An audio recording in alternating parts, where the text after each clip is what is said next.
Качан 5-6 жолу кол салууну жүргүзүп ошолорго булардын тиешеси барбы азыр? Эми булардын баарына тиешеси бар.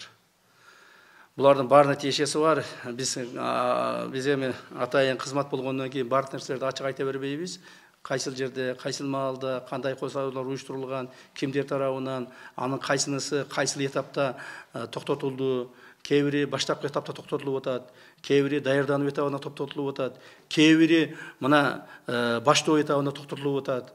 Так, уже эки чоң кол салууну уюштургандар мына баштайбыз деген маалда токтотуп атабыз. Так? То есть пресекали тогда, когда они вот-вот хотели начать, вот-вот хотели как бы провести данную операцию свою. Некоторые покушения мы останавливаем в начале, при подготовке, некоторые при планировании, некоторые при осуществлении. Поэтому ну, так получается, мы сами себе как бы такую жизнь устроили, что каждый день для нас риск. Вы обещали следующий этап борьбы с ОПГ и коррупцией. В чем она будет заключаться, скажите? Вот они и происходят сейчас. Вот они и происходят сейчас. Сейчас ешқандай жеңилдиктер ешкімге берилбейт.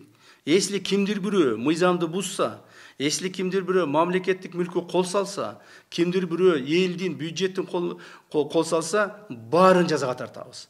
Ким болуп кетсе дагы, ал президенттин жакыны болобу, менин жакыным болобу, же башка бир мамлекеттик чоң кызмат иштеген адамдар болобу, же министрлер болобу. Бүгүн мына көрөсүңөр, бүгүн бир чоң эле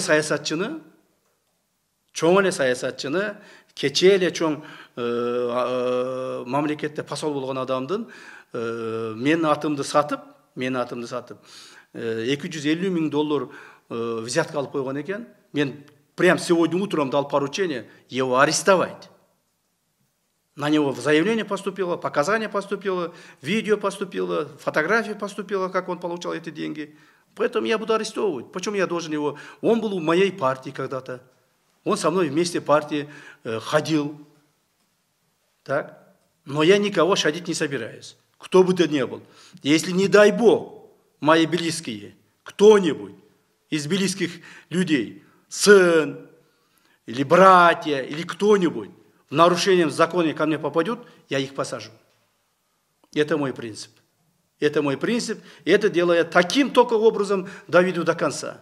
А кого-то оставить, а кого-то наказывать, и это дело до конца не дойдет. Более того, мы сейчас вводим новый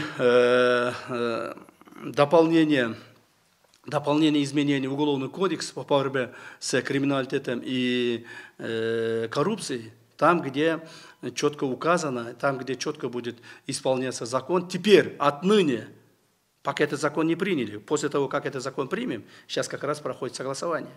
Так? После принятия этого закона,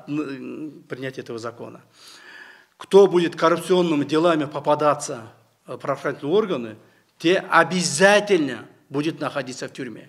В обязательном порядке. Как сейчас, например, кто-то там, оплачивая свои штрафы, миллионы, миллиарды, выходит на свободу, не будут. Мы у них и миллиарды отберем, мы их в тюрьму посадим. Так? Это, как сейчас, например, они миллиарды оплачивают, потом штрафом освобождаются, согласно нынешнего законодательства, теперь этого не будет.